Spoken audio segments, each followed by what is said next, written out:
Jóvenes, muy buenas tardes a todos ustedes. Continuamos con el desarrollo de las clases virtuales. Hoy vamos a ver el tema análisis de las tensiones y deformaciones bajo solicitaciones normales. Cuando digo solicitaciones normales, me estoy refiriendo al momento flector, al esfuerzo normal, que puede ser de tracción o compresión, o una combinación del momento con el esfuerzo normal, que da como resultado eso que llamamos flexión compuesta, compresión compuesta, flexión oblicua o flexión compuesta oblicua. Pues bien, siempre continuando con la explicación del método de los estados límites, que es lo que nosotros vemos en la materia de SIP 209. En este caso, el método de los estados límites últimos por agotamiento resistente. Por agotamiento resistente, ya que hemos visto en una clase anterior los diferentes tipos de estados límites últimos, hemos visto los diferentes tipos de estados límites de servicio, que eso no lo vemos en la materia de SIP 209. Lo que vemos principalmente, repito, son aquellos casos denominados estados límites últimos por agotamiento resistente. Bien, ahora nos toca analizar las tensiones y deformaciones que el elemento estructural, ya sea una viga, una columna, presenta cuando llega al estado límite último por agotamiento resistente. En otras palabras, vamos a aprender cómo se calculan las tensiones y deformaciones al interior del elemento estructural cuando ese elemento estructural entra en colapso debido al esfuerzo normal. Entra en colapso debido al momento flector. Entra en colapso debido a una combinación del momento flector con el esfuerzo normal. Entonces, vamos a ver los diferentes casos desde tracción simple, flexión compuesta, compresión simple, en fin, todos los casos que se refieren a eso que llamamos en términos generales solicitaciones normales. Según la norma europea, a este análisis de tensiones y deformaciones, y específicamente refiriéndose a las deformaciones, le denomina dominios de las deformaciones. Pues bien, de una vez empecemos viendo en qué consiste esto.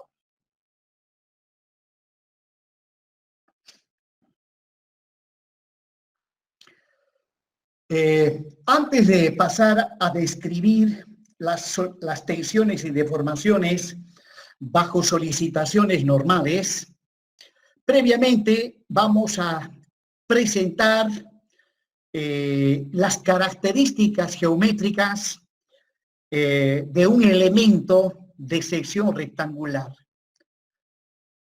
Generalmente, por lo general, las secciones de los elementos estructurales de hormigón armado son de forma rectangular. Las vigas generalmente son de sección rectangular, las columnas también mayormente son de sección rectangular. En el caso de una viga de hormigón armado, ahí les muestro la sección transversal de una viga sometida a como tengo un momento flector más un esfuerzo normal de compresión como solicitaciones actuantes, entonces la sección transversal de esta viga estará trabajando a flexión compuesta. O es posible que esté trabajando a compresión compuesta. Eso dependerá de las magnitudes relativas del momento y del esfuerzo normal. Bueno, en flexión compuesta y también en flexión simple, el eje neutro queda ubicado dentro de la sección transversal.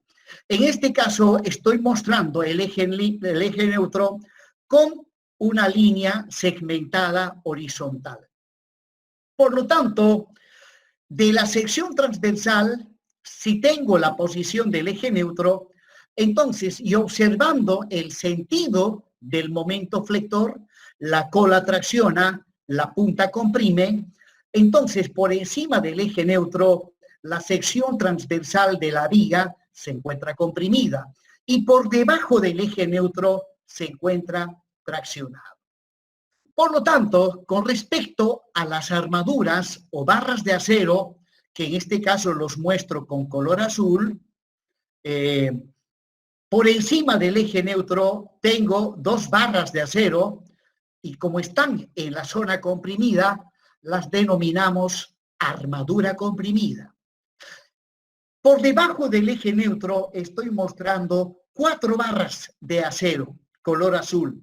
Como están por debajo del eje neutro, estas armaduras, estas barras de acero, están en la zona traccionada, o sea, trabajan a tracción. De ahí que las identificaremos como la armadura traccionada. Bueno, la viga de sección rectangular, como toda viga, tiene el ancho, que es B, y tiene su altura, H, que le vamos a llamar a H la altura total. Luego, la letra C minúscula es la variable que me permite conocer o identificar la posición del eje neutro. Y como veremos de aquí en adelante, esta variable siempre se mide del borde de la sección rectangular que está próximo a la armadura de la zona comprimida. Luego, además de H, que es la altura total, tengo una altura, que en este caso lo identifico con la letra D minúscula, ¿ya? Es la distancia del borde comprimido al baricentro de la armadura traccionada. Esta letra D minúscula, ¿ya? Es la altura útil. Entonces, hay que diferenciar entre lo que es la altura total y la altura útil. Luego, con respecto a las armaduras, R sub G, observen, R sub G es lo que nosotros denominamos el recubrimiento geométrico, ¿no? Observen que el recubrimiento geométrico es la masa de hormigón que se encuentra por debajo del borde inferior de las armaduras. Y este recubrimiento geométrico, observen también, tiene que estar de las caras laterales hacia el borde de las armaduras. También esa distancia se denomina recubrimiento geométrico. El recubrimiento geométrico es aquel espesor de hormigón cuya función principal es proteger a las barras de acero del oxígeno del aire, ¿ya? O del agua también. Finalmente, R1 y R2 representan los recubrimientos mecánicos. Los recubrimientos mecánicos. Todo lo que acabo de mencionar, nuevamente aquí lo voy a volver a presentar. M sub n es el momento flector nominal. N sub n es el esfuerzo normal nominal, que puede ser de tracción o puede ser compresión. Eso dependerá del elemento estructural que estemos analizando. H es la altura total, D es la altura útil, la letra C es la variable que define la posición del eje neutro, A sub S1 es la armadura en la zona traccionada, A sub S2 la armadura en la zona comprimida, R1, recubrimiento mecánico de la armadura traccionada, R sub 2, recubrimiento mecánico de la armadura comprimida, y R sub G, el recubrimiento geométrico de las armaduras. Volviendo a hablar del recubrimiento geométrico, este recubrimiento geométrico es importantísimo. Este recubrimiento geométrico define el tiempo de vida útil que ha de tener la estructura. El tiempo de vida útil. Si a un elemento de hormigón armado, como en el caso de una viga o una columna, no le damos el adecuado recubrimiento geométrico, entonces el tiempo de vida de ese elemento estructural ha de quedar disminuido. Es importante ese detalle. Bien, entonces de aquí en adelante nos tenemos que familiarizar con toda esta nomenclatura. Es la nomenclatura que maneja la norma americana. La norma europea trabaja de manera casi similar, solo que la nomenclatura que maneja es totalmente distinta. Ahora, con respecto a las solicitaciones actuantes, a las cargas que le llegan a la sección transversal, en este gráfico estoy mostrando el momento y el normal. Y observen que a ambos le llamo o lo identifico con el término nominal. Momento flector, nominal. Esfuerzo normal, nominal. Bueno, el término nominal hace referencia que estos dos esfuerzos internos,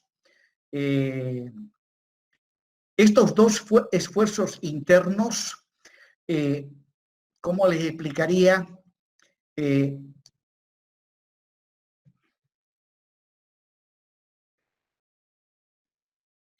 Son esfuerzos internos que no toman en cuenta, ya cuando digo nominal, significa que son esfuerzos internos que no toman en cuenta los defectos de construcción.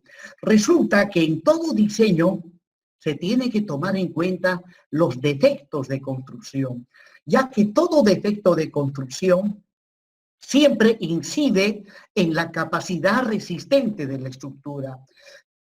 Cuanto mayor es el error de construcción, obviamente mayor ha de ser la disminución de la capacidad resistente de la estructura. ¿Ya? Entonces, la palabra nominal me dice que estos dos esfuerzos no toman en cuenta aún todavía, ¿no?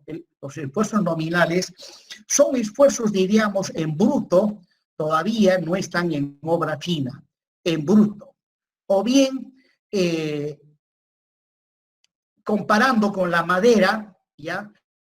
Las dimensiones nominales de una viga de madera son aquellas antes de cepillar la madera, ¿ya? Las dimensiones nominales de una viga de madera son aquellas dimensiones antes de cepillar la madera. Una vez pasado, una vez cepillada, obviamente las dimensiones quedan disminuidas. Y al final, esas dimensiones son las que me interesan, la de la madera que ya ha sido cepillada. Algo parecido es esto de lo nominal. Bien, prosiguiendo. A continuación vamos a ver el primer caso. Son varios, esto de las deformaciones y tensiones en elementos lineales de hormigón armado, dependen si el elemento está trabajando a tracción, si está trabajando a flexión, a compresión simple, o flexión compuesta, o compresión simple. Depende qué solicitación está actuando sobre el elemento que estamos diseñado. Bien. Entonces, en cuanto al análisis de las deformaciones o los dominios de las deformaciones, a continuación vamos a ver el dominio 1. El dominio 1 se refiere a aquellos casos en donde el elemento estructural se encuentra trabajando a tracción simple o tracción con pequeña excentricidad.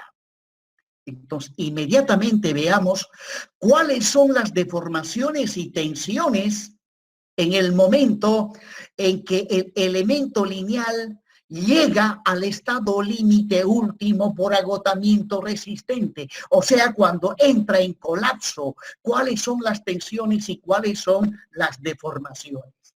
Pues bien, ahí estoy mostrando un elemento de hormigón armado empotrado en su extremo izquierdo, libre en el extremo derecho, ¿no? Las líneas que están con color azul representan las armaduras, o sea, las barras de acero, ¿no? Que, como ya vimos en la anterior diapositiva, a las armaduras las identificamos con A sub S1 y A sub S2, ¿no? Pues bien, en el caso de tracción simple, pero antes de ello, estoy mostrando, observen, la altura total, la altura útil, el recubrimiento mecánico de la armadura traccionada, y esa línea segmentada con dos puntitos es el eje longitudinal.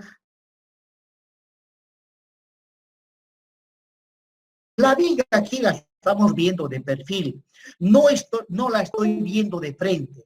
En la anterior diapositiva sí, se muestra la sección transversal de frente. Pues bien, aquí la viga o el elemento estructural lo estamos viendo de frente. Ahí está el recubrimiento mecánico de la armadura A sub S2.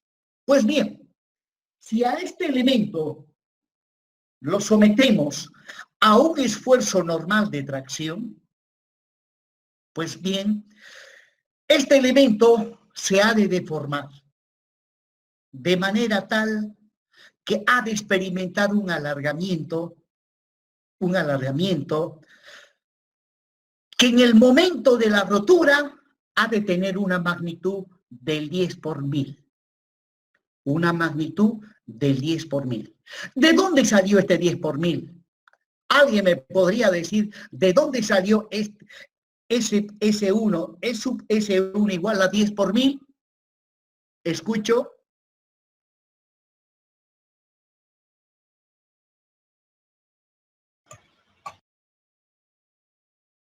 Nadie se anima. Muy bien.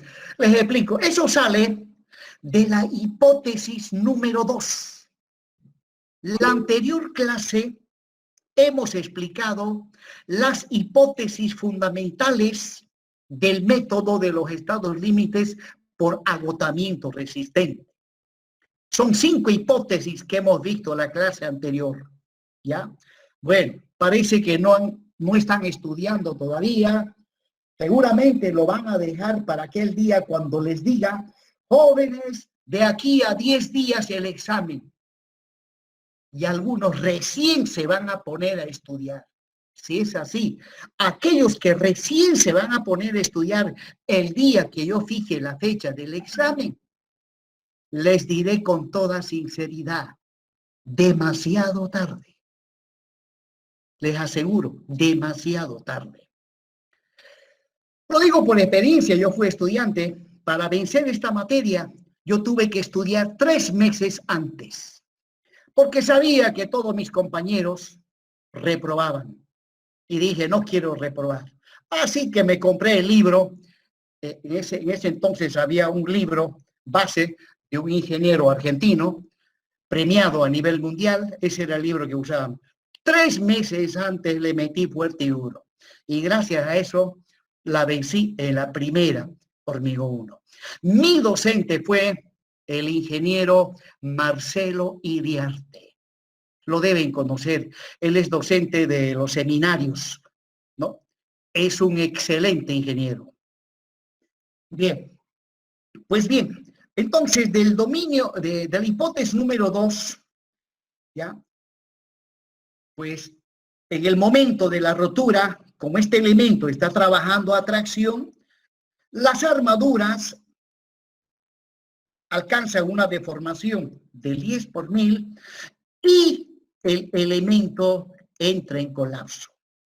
Si la solicitación actuante es tan solamente un esfuerzo normal de tracción, entonces a este elemento lineal se le llama o se le denomina tirante. Ese es su nombre, tirante. Bien, pero generalmente el esfuerzo normal viene acompañado por un momento flector. Entonces, vuelvo a repetir, si no hay momento flector, la sección transversal inicial, antes de aplicar la carga que está con color negro, ¿ya? Experimenta un alargamiento hasta llegar a esta posición que está con color rojo, donde todo experimenta un alargamiento del 10 por 1000. Las armaduras, el hormigón, todo se alarga y ese alargamiento cuando llega al 10 por 1000 hace que el tirante entre en colapso. ¿Ya? Entonces, hablando de la sección transversal, que en este caso lo estamos viendo de perfil, ¿ya? Acá con el puntero del mouse estoy mostrando la sección transversal antes de aplicar la carga. Aplico la carga, la sección se alarga y luego en el momento de la rotura, la sección transversal, en el caso de tracción simple, ¿ya? La sección transversal queda en esta posición, con color rojo. Por lo tanto, a esta línea con color rojo se le denomina plano de rotura. Plano o la sección en el momento de la rotura. Pero más común es el término plano de rotura. Entonces, este es el plano de rotura para tracción simple. Ahora, generalmente el esfuerzo normal viene acompañado por un momento flector. Entonces, debido al momento flector, el plano de rotura ya no es como en el caso de tracción simple. El plano de rotura, debido a la presencia del momento flector, tiene un cierto grado de inclinación. Dependerá eso, la inclinación de este plano de rotura que está con color negro, depende de la magnitud del momento. A mayor momento, mayor inclinación tendrá la sección transversal en el momento de la rotura. Entonces, debido al momento flector, el plano de rotura ya no es este que está con color rojo, sino este que estoy mostrando con color negro y está inclinado. De manera tal que observaremos que la armadura inferior experimenta un alargamiento E sub S1 igual al 10 por 1000. Y la otra armadura ha de experimentar un alargamiento que le vamos a llamar E sub S2. Pues bien, estoy en dominio 1, tracción simple o tracción con pequeña excentricidad. Resulta que en dominio 1, las dos armaduras, A sub S1 y A sub S2, en el momento de la rotura, se encuentran traccionadas. Ambas experimentan un alargamiento. Sin embargo, observemos que la armadura A sub S1 es la que experimenta mayor alargamiento. Llega a tener un alargamiento del 10 por 1000. En cambio, la otra armadura llega a tener un alargamiento E sub S2 que varía.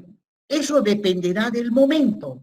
A mayor momento, el plano de rotura se inclina más y este alargamiento se hace más pequeño. Pero si el momento flector es pequeño, entonces este plano no es tan inclinado y la armadura A sub S2 ha de experimentar un mayor alargamiento. Pues bien, entonces, dependiendo del momento, ¿ya? El plano de rotura, que está con color negro, puede ser más o menos inclinado. Ahora, si yo prolongo con línea segmentada el plano de rotura que está con color negro y prolongo también con línea continua el plano sin deformar, el plano antes de aplicar las cargas, observaremos que ambos planos se intersectan acá arriba. Pues bien, aplicando mis conocimientos de resistencia de los materiales, ¿ya?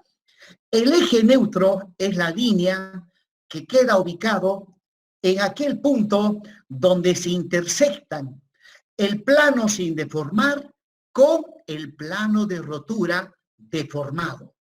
Por ahí pasa el eje neutro.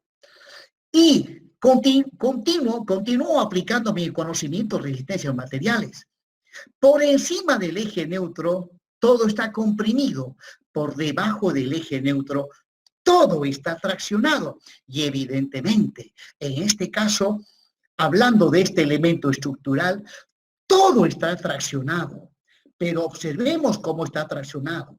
Abajo está más traccionado y arriba está menos traccionado. Por ese motivo, a la armadura A sub S1 se le llama la armadura más traccionada y a la armadura A sub S2 se le denomina la armadura menos traccionada. Ambas están traccionadas, solo que la una está más traccionada y la otra menos traccionada. Ahora, en cuanto a la ubicación del eje neutro, el eje neutro, como ya dije anteriormente, siempre se mide a partir del borde que está próximo a la armadura A sub S2. Ahí está. A partir de este borde medimos y luego la variable C me da la posición del eje neutro.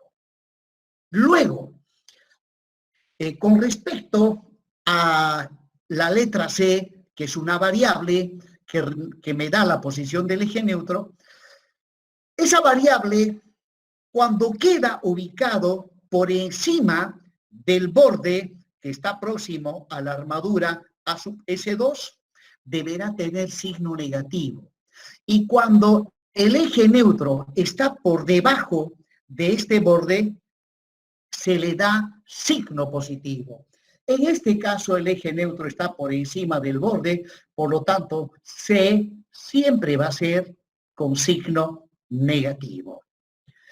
Bien, ahí estoy mostrando, aquí estoy mostrando, lo voy a de nuevo mostrar, ahí estoy mostrando otro plano de rotura. Otro plano de rotura que corresponde a aquel caso en donde el momento flector es mucho mayor todavía. Observen que este plano de rotura lo estoy mostrando con color rojo. Y además también observen el siguiente detalle, ¿no? Este primer plano es el plano para tracción simple, plano de rotura para tracción simple. El que está con color negro, plano de rotura cuando ya tengo momento y normal. Y luego aquí estoy mostrando otro plano de rotura, que corresponde a cuando también tengo momento y normal, solo que ya el momento es un poco mayor y ha hecho que el plano de rotura esté más inclinado. Bueno, este es el plano antes de aplicar la carga. Y el plano de rotura en dominio 1, o los planos de rotura en dominio 1, observen que se intersectan o pasan por este punto. ¿Ya? Pasan por este punto. Ahí está. Pasan por ese punto y justamente en dominio 1, tracción simple o tracción con pequeña excentricidad, se observa que los planos de rotura siempre pasan por este punto o que en este caso llegaría a ser el punto pivote de los planos de rotura de tracción simple o tracción con pequeña excentricidad. Sucede que este es el plano sin deformar. Le aplico las cargas y ese plano se deforma. Se deforma hasta quedar como está la línea con color negro. O puede ser que esté menos inclinada o más inclinada. Bueno, eso dependerá de las magnitudes del momento flector y del esfuerzo normal. Bien, Estoy mostrando dos planos de rotura con color rojo. El primero, que estoy indicándolo con el mouse, es el plano de rotura para tracción simple, cuando no hay momento, para tracción simple. Y para este plano, ¿dónde está el eje neutro? Ya les dije, según resistencia de los materiales, el eje neutro está en aquel punto donde se intersectan el plano sin deformar con el plano deformado. Pero en este caso, esos dos planos son paralelos. ¿Dónde se intersectan dos líneas paralelas? En el infinito. Aquí está. Por eso estoy indicando que C, que la línea C, que la variable C es igual a infinito. Luego, para este otro plano de rotura, que también está con color rojo, ¿dónde se intersecta? ¿Por dónde pasa el eje neutro? Pues donde se intersectan el plano sin deformar con el plano deformado. Y observen, se intersectan justamente en aquel punto, en aquel borde, donde a partir de ahí se mide la posición del eje neutro. Por lo tanto, en este caso, para este plano de rotura, la variable C es igual a 0. La variable C es igual a 0. Bueno, resulta que en dominio 1, tracción simple o tracción con pequeña excentricidad, la variable C, que me da la posición del eje neutro, varía entre 0 y menos infinito. Varía entre 0 y menos infinito. Pues bien, nuevamente hablemos del caso de tracción simple. Tracción simple es cuando solamente hay esfuerzo normal, no hay momento flector, ¿ya? Por lo tanto, esta línea con rojo es el plano de rotura, ya que en tracción simple todo elemento estructural experimenta un alargamiento uniforme. Pues bien, en ese caso, en tracción simple, el momento nominal es 0, el esfuerzo normal nominal es distinto de 0, el eje neutro está en el menos infinito, ambas armaduras experimentan el mismo alargamiento, E sub S1, 10 por 1000. Y E sub S2 también ha de llegar a un alargamiento del 10 por 1000 en tracción simple. Ambas armaduras llegan a tener el mismo alargamiento. Y si llego a conocer la deformación que experimentan las armaduras, en este caso, en tracción simple, ambas armaduras experimentan el mismo alargamiento, que es igual al 10 por 1000, o lo que es lo mismo, 0.010. Entonces, pues, bajo esas condiciones de alargamiento, ambas armaduras se encuentran trabajando a la misma tensión. ¿Cuál tensión? La tensión de fluencia. ¿De dónde sale esto de la tensión? Hipótesis número 4 del método de los estados límites últimos. Repasen las 5 hipótesis que hemos explicado en la clase anterior. Caso contrario, no va a funcionar esto. Muy bien. Eso en cuanto a el análisis de las deformaciones y tensiones cuando tengo un elemento sometido a tracción simple o tracción con pequeña excentricidad, dominio 1. Bien. Continuando con dominio 1, tracción simple, tracción con pequeña excentricidad, nuevamente ahí tengo el elemento lineal, las armaduras, la altura útil, el eje longitudinal baricéntrico y las solicitaciones actuantes. Observen que en cuanto a las solicitaciones actuantes, el esfuerzo normal al inicio de los cálculos, ¿ya?, es tal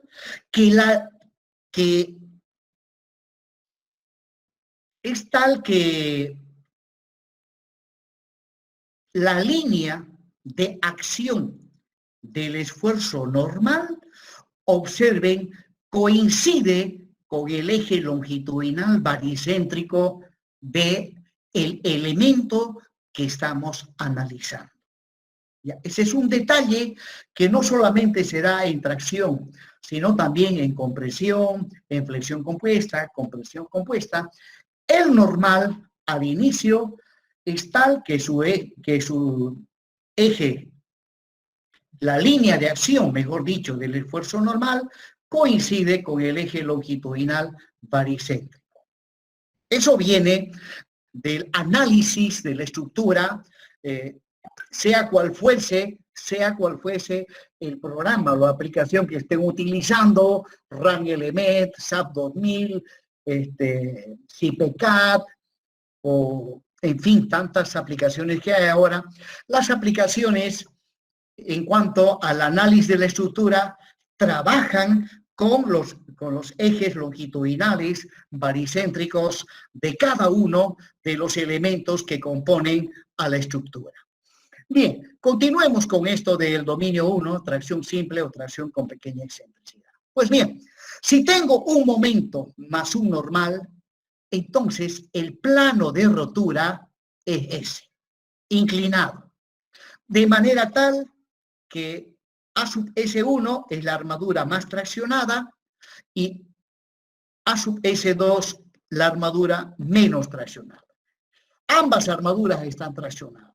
Es más, en dominio 1, tracción simple o tracción con pequeña excentricidad, todo el elemento estructural se encuentra traccionado. No hay nada comprimido. Bien, continuando y completando esta gráfica, por ahí pasa el eje neutro, la letra C, la variable que me da la posición del eje neutro, y luego observen en esta gráfica. Tengo el plano de la sección sin deformar y el plano de la sección deformado, o el plano de rotura, o el plano en el momento de la rotura. Y podemos ver que en el momento de la rotura, la armadura más traccionada alcanza una deformación del 10 por 1000 y la armadura menos traccionada alcanza una deformación que es, pues, según el gráfico, menor al 10 por 1000.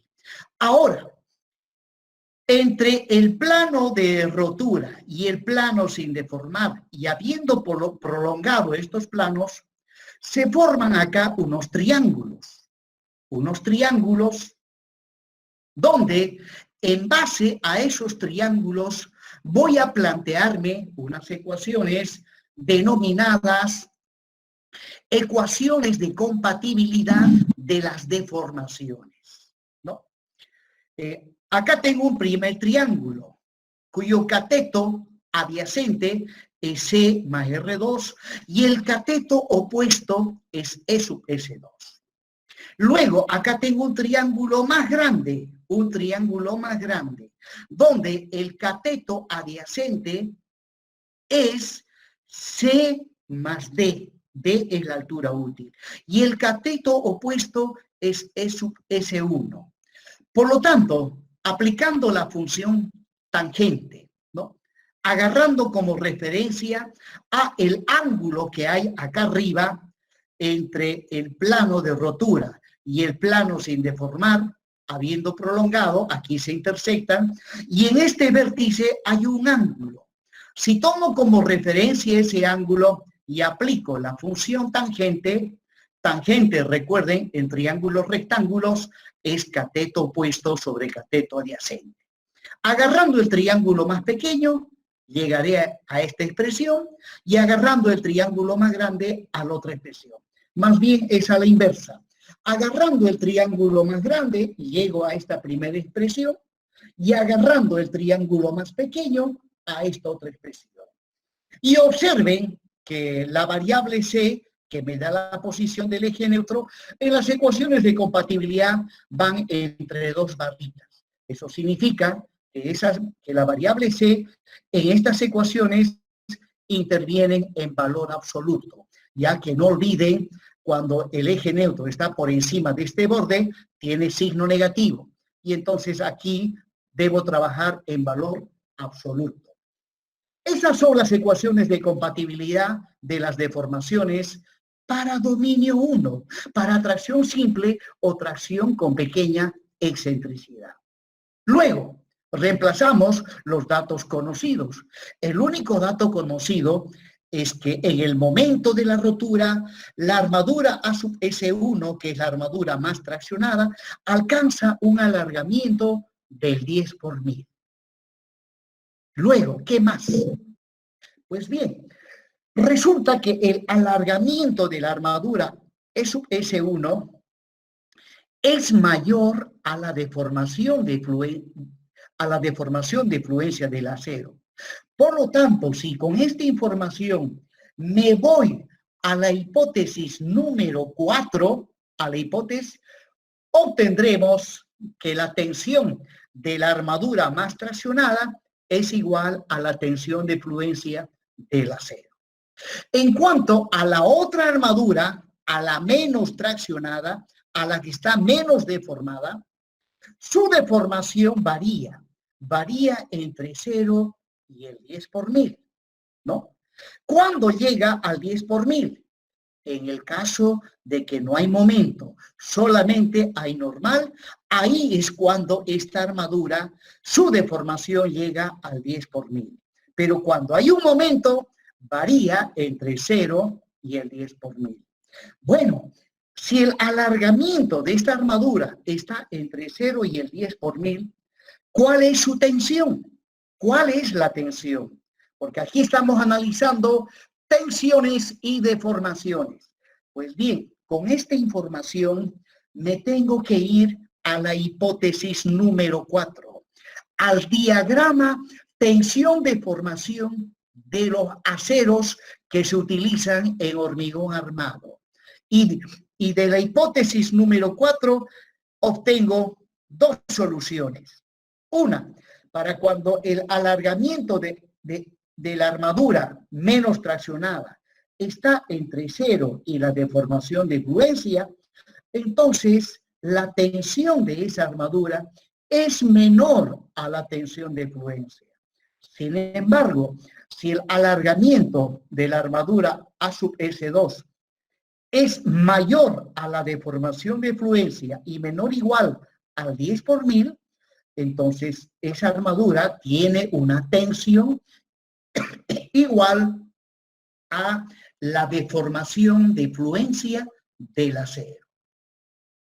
Eso es todo en cuanto al análisis de las deformaciones y tensiones correspondientes a tracción simple o tracción con pequeña excentricidad. También se le llama simplemente dominio 1. Bien, ahora continuando con el análisis de deformaciones y tensiones, ¿ya? Veamos el dominio 2. El dominio 2 corresponde al caso en que el elemento estructural que estoy analizando trabaja a flexión simple o flexión compuesta. Pues bien, ahí está el elemento estructural con línea segmentada, su eje longitudinal baricéntrico, las armaduras, la altura útil, los recubrimientos mecánicos, y ahí están las solicitaciones actuantes. En flexión compuesta, las solicitaciones actuantes siempre son un esfuerzo normal de compresión más un momento. Y en flexión simple, solamente hay momento, no hay esfuerzo normal.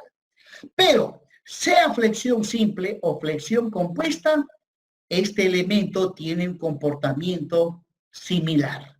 Sea flexión o flexión compuesta, tiene o se comporta de manera similar. Veamos. Aplicadas las solicitaciones, el plano sin deformar, pues se tiene que deformar. Se deforma y queda en esa posición. Por aquí pasa el eje neutro. Arriba, observemos que el hormigón experimenta un aplastamiento. Abajo hay un alargamiento. Por debajo del eje neutro hay un alargamiento. De manera tal que la armadura A sub S1 sufre un alargamiento En este caso, ese alargamiento llega al 10 por mil en el momento de la rotura. La otra armadura no sufre alargamiento, sufre aplastamiento, pero una deformación de aplastamiento mucho menor al alargamiento que sufre A sub S1. Por lo tanto, en este caso, A sub S1 es la armadura traccionada y A sub S2 es la armadura comprimida, ¿no? En cambio, en dominio 1, recuerden que ambas armaduras trabajan a tracción. A sub S1 es la armadura más traccionada y A sub S2 la armadura menos traccionada. Aquí cambia la historia. A sub S1, armadura traccionada, A sub S2, armadura comprimida. Bien, y E sub C es la deformación del hormigón en el borde superior. En el borde superior el hormigón sufre un aplastamiento. A ese aplastamiento lo identificamos con E sub C, la deformación del hormigón. Y por ahí pasa el eje neutro, en la intersección del plano sin deformar con el plano de rotura. Por ahí pasa el eje neutro, por lo tanto, ahí está, midiendo del borde para arriba hasta el eje neutro, tengo C, y luego el resto es igual a D menos C. La convención de signos, cuando el eje neutro está por encima de este borde, negativo. Si está por debajo, positivo. En este caso está luego por debajo. Por lo tanto, C tiene que tener signo positivo. Muy bien, ¿qué más tenemos? Bueno, resulta que en dominio 2, flexión simple o flexión compuesta, esta línea que está con color negro es un plano deformado, un plano de rotura. Pero no es el único. Eso dependerá del momento, de la magnitud del momento y de la magnitud del esfuerzo normal, ¿no? Dependerá de esos dos. Por ejemplo, aquí estoy mostrando otro plano de rotura. Aquí muestro otro plano de rotura. Y así, puedo mostrar muchísimos planos de rotura. De estos planos de rotura, uno con negro y los otros con rojo, la característica principal es que todos ellos pasan por este punto. Ese es el punto pivote de los planos de rotura en flexión simple o flexión compuesta, o simplemente en dominio 2. Por ahí pasan todos los planos de rotura. Y en cuanto a la posición del eje neutro, para el plano de rotura que está con color negro, ¿ya? El eje neutro pasa por el punto donde se intersecta el plano sin deformar con el plano deformado. Por aquí pasa el eje neutro, ahí está con línea punteada. Midiendo desde el borde superior, medimos y eso es C. Ahora, para los otros planos que están con color rojo, para este primero, fíjense, C vale igual a 0. Obviamente, para este plano de rotura, con el plano sin deformar, se intersectan en este punto, justamente pasan por el punto donde se empieza a medir el valor de C, y en este caso, pues C es igual a 0. Para este otro plano de rotura, el eje neutro, ¿por dónde pasa? Pues pasa por el punto donde se intersectan el plano sin deformar con el plano deformado. Tendría que estar pasando por aquí el eje neutro para este plano de rotura, ¿no? Ahora, resulta que de todos los planos de rotura que pueden pasar por este punto pivote, eso dependerá, el plano de rotura depende de la magnitud del momento y del normal. Aquí estoy mostrando solamente tres, uno con negro y otros con rojo. Pues bien, esos que están con color rojo son planos de rotura especiales. ¿Por qué especiales? Ya que para este primero, el eje neutro vale 0. Para este otro, el eje neutro pasa por este puntito, donde se intersectan el plano sin deformar con el plano deformado, solo que no lo estoy mostrando. Por aquí pasa. Por lo tanto, midiendo desde el borde superior, bajando, bajando hasta llegar aquí, esa distancia le estoy llamando C2 límite. C2 límite. Resulta que además de estos tres planos de rotura, uno con negro y los otros con color rojo, los demás planos de rotura pasan también por el punto pivote y siempre han de estar dentro de esta zona, entre C igual a 0 y C igual a C2 límite, siempre han de estar dentro de esta zona. Por lo tanto, este es un plano límite de dominio 2 y este es otro plano de rotura límite de dominio 2. Muy bien. Ahora, este que está con color rojo, el de abajo, es un plano de rotura especial. ¿Por qué es un plano de rotura de especial?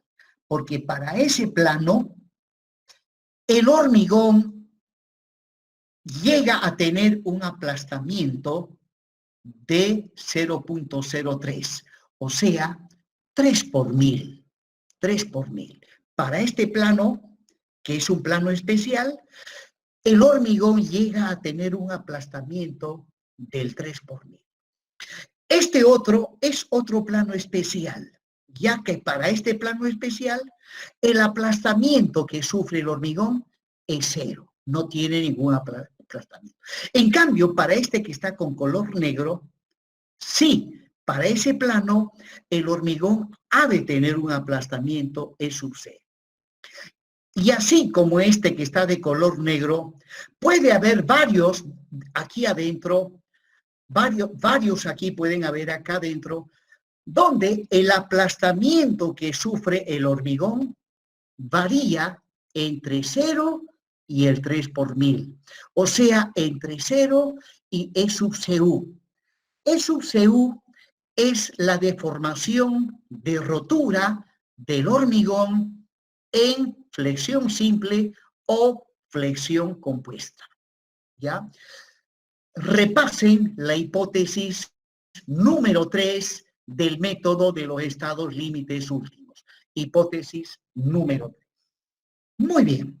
Continuando con la descripción, bueno, aquí ya lo mencioné, que el aplastamiento del hormigón varía entre 0 y E sub CU.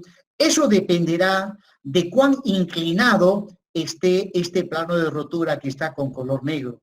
Puede estar menos inclinado o más inclinado, y si es así, E sub C ha de variar entre 0 y el 3 por 1000. Bien, ahora, si el hormigón acá arriba sufre un aplastamiento, donde un aplastamiento E sub C que ha de variar entre 0 y E sub CU, entonces, ¿cuál es la tensión del hormigón? ¿Cuál es la tensión del hormigón? Entonces, inmediatamente, para saber cuál es la tensión, me tengo que ir a la hipótesis número 3, al diagrama tensión-deformación del hormigón, al diagrama que le habíamos denominado diagrama parábola-rectángulo. Allá debo ir con esta deformación y observando ese diagrama, observo que hay dos alternativas. Para cuando el aplastamiento del hormigón E sub C está entre 0 y el 2 por 1000, entonces la tensión del hormigón es menor a 0,85 FC'.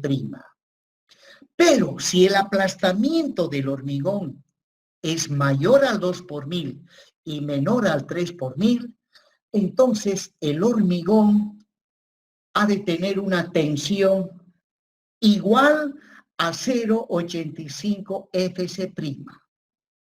FC'. Aquí hay un coeficiente 0,85. 85. ¿Alguien me puede decir ¿Qué función cumple en esta expresión de 0,85 fs'? Este valor numérico de 0,85, ¿alguien me puede decir qué función cumple ahí?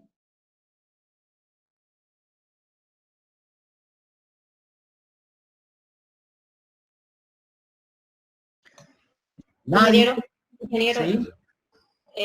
ahí quiere decir que el hormigón pierde su capacidad resistente por el fenómeno de fluencia, pierde el 15%, o sea que 100 menos 15 va a ser 85%. Correcto, excelente respuesta. Este coeficiente está ahí para tomar en cuenta el fenómeno de fluencia o de plastificación del hormigón a largo plazo, casi hasta 5 años, el hormigón comprimido sigue deformándose y al deformarse a largo plazo, el hormigón pierde capacidad resistente. Según los experimentos en laboratorio hechos en Europa y Estados Unidos, el hormigón llega a perder hasta un 20%. Pero para no ser demasiado conservadores, asumimos que pierde hasta un 15%. ¿Ya? Esa es la función que cumple ese coeficiente, ¿no? Eso está en la hipótesis número 3 del método de los estados límites últimos. Luego, en cuanto a las barras de acero, ahí está. La armadura traccionada llega en el momento de la ruptura, llega a tener un alargamiento del 10 por 1000. Uy, con esto me voy a la hipótesis número 4 y me dice que la tensión de esa armadura es igual a la tensión de fluencia del acero. Y en cuanto a la posición del eje neutro, ¿ya? La variable C varía entre 0 que está acá arriba, y el C2 límite. Aquí está ubicado el C2 límite, ¿no? Y finalmente, si quiero calcular el C2 límite pasa por aquí, por este punto. Por lo tanto, ¿qué distancia hay desde el borde comprimido a este punto? Simplemente debo utilizar una relación de triángulos y llego a esta expresión, ¿no? Aplicando a la función tangente, se llega a esta expresión. Más adelante lo voy a explicar. Y finalmente, con respecto a la armadura A sub 2, que en este caso está sometido a compresión, hay aplastamiento. Resulta que en dominio 2, flexión simple o flexión compuesta, el aplastamiento de la armadura comprimida varía entre 0 y el 3 por 1000. Varía entre 0 y el 3 por 1000. Entonces, si con esta información me voy a la hipótesis número 4, entonces se presentan dos situaciones. Si el aplastamiento de la armadura A sub S2 está entre 0 y la deformación de fluencia del acero, entonces la armadura A sub 2 ha de tener una tensión menor a la tensión de fluencia. Pero si el aplastamiento es mayor a la deformación de fluencia del acero y menor a 0.03, entonces ese acero ha de tener una tensión igual a la tensión de fluencia del acero, ¿no? Esta es la hipótesis número 4 del método de estados límites que hemos visto la clase anterior. Bien, jóvenes, no vamos a avanzar más con la finalidad de darles tiempo a que ustedes repasen y estudien los temas que hemos visto anteriormente. Porque si continúo avanzando y avanzando, seguro que los voy a dejar tan lejos que posiblemente no les dé para recuperarse, y cuando haga preguntas teóricas, todos van a quedar knockout. Bien, no quiero eso. Entonces, vamos a continuar el día miércoles describiendo el dominio 2, dominio 3 y dominio 4. El miércoles terminamos con esto del análisis de las tensiones y deformaciones, flexión simple, flexión compuesta, en fin, y lo que venga. Bien, jóvenes, hemos llegado hasta la diapositiva número 6. Nos faltarían, esto llega hasta la diapositiva 11. O sea, hemos avanzado la mitad y nos falta la otra mitad. Bien, jóvenes, entonces, de repente hay alguna pregunta. Aquí estoy para escuchar. Ingeniero, buenas noches. Disculpe, para repasar algún libro que nos recomiende para estudiar un poco la teoría.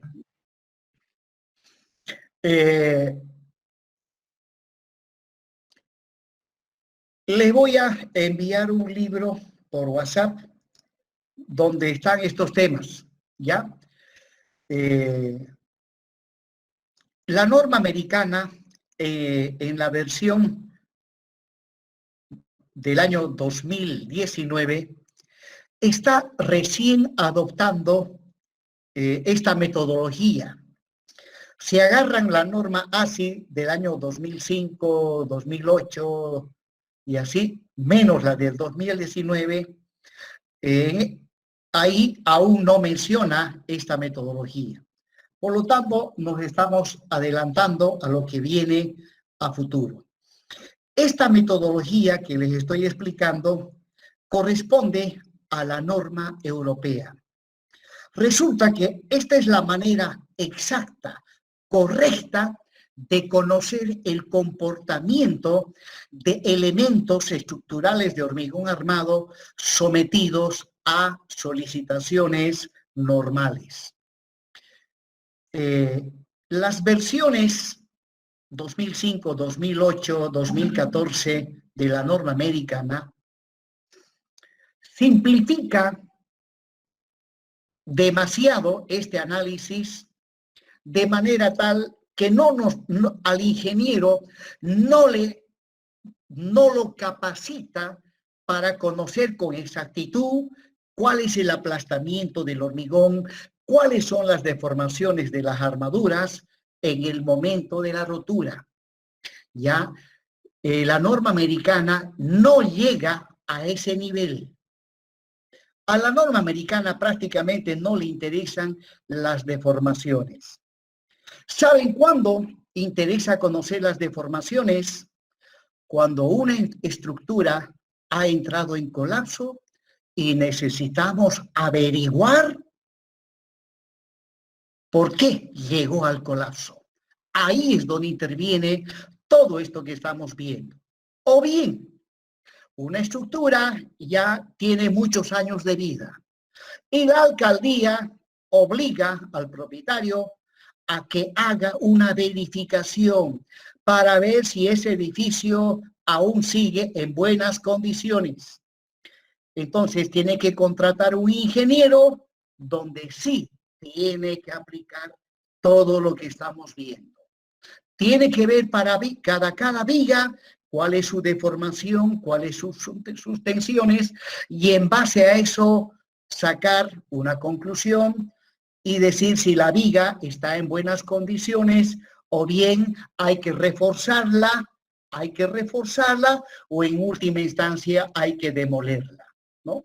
Generalmente se refuerza, pero sin estos conocimientos, ¿cómo ustedes van a saber si es necesario reforzar o no? La norma americana no llega a ese nivel, ¿ya? No llega a lo que llamamos verificación estructural. Actualmente, la alcaldía de nuestra ciudad exige a todo propietario que ya tiene edificaciones construidas, cuando él decide venderlo, ¿no? Decide vender su edificio, entonces la alcaldía le exige hacer verificación de manera tal que el nuevo dueño tenga la plena seguridad de que está comprando un edificio en buenas condiciones de seguridad. Ya tuvimos un gran problema con el colapso de un edificio hace varios años atrás. Y la alcaldía ya no quiere tener ese tipo de problemas. Por eso, en la actualidad, cualquiera que quiera vender su casa y esa casa tiene más de 2 pisos, sí, la alcaldía le obliga a hacer la verificación de la estructura. Caso contrario, no va a poder vender ese dueño su casa. Bien, jóvenes. No es más, me despido, estamos... Ingeniero, una pregunta. Sí.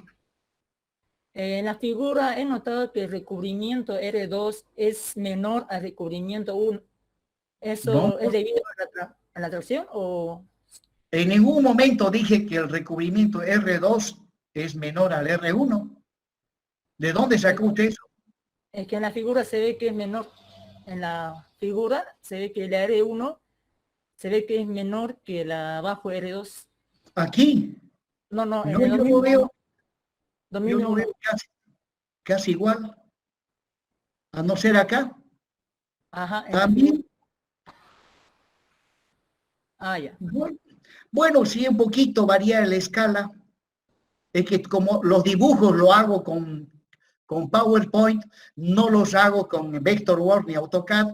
Obviamente, si usted dibuja un dibujo con PowerPoint, que es esta la aplicación, difícil que les haga, aquí no se mide escalas, ¿ya?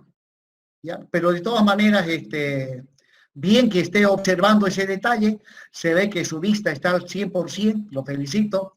Ya, de todas maneras, R1 y R2 en la realidad sí son diferentes.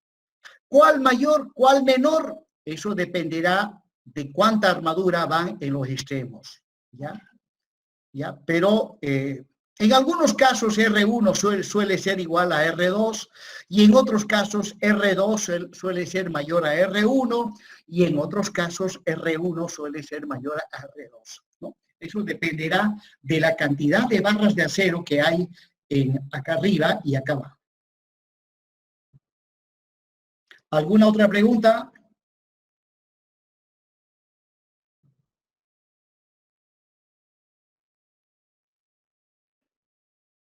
Bien, jóvenes, no es más, entonces nos vemos el miércoles.